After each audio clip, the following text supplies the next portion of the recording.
proposition and differentiators, which is easy to overlook. Then we're going to hit on the top 5 things that you need to do to make your website work for you, and how to do it all when there's so little time. So we always get asked, how do we rank high on Google? Which is an extremely valid question, because the data still tells us that Google organic search is still about 60 to 70% of the way that everybody finds your website.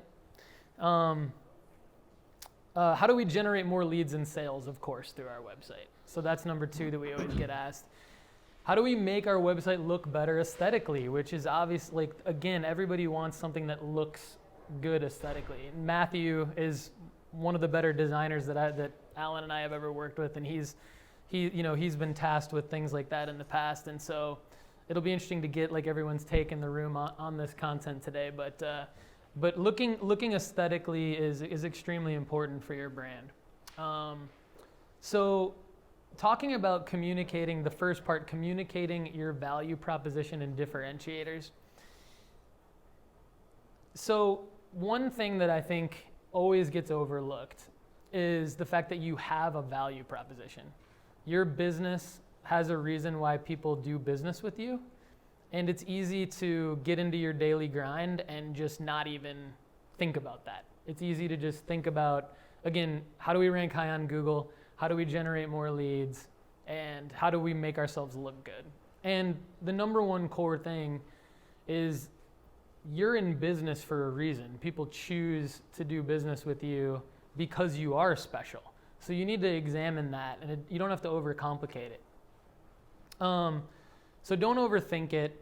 But the number one thing that you don't want to miss is this value proposition and how you're communicating it.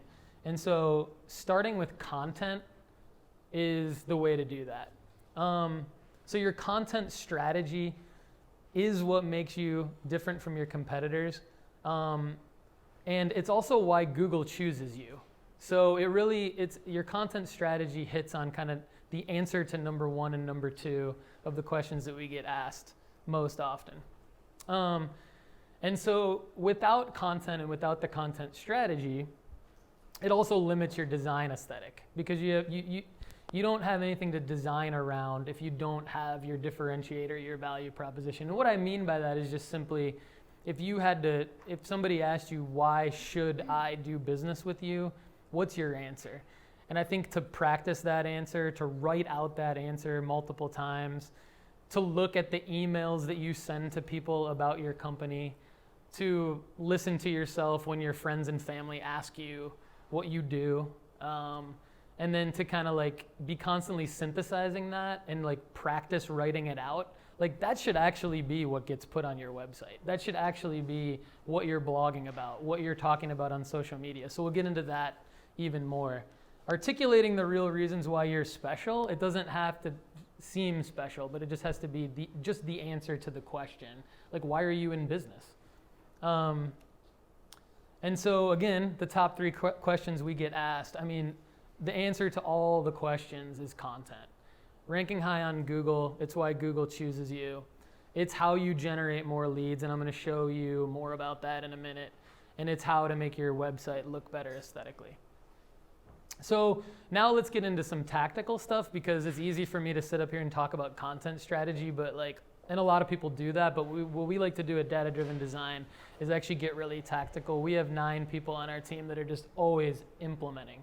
And so turning frequently asked questions into how-to tips is my number 1.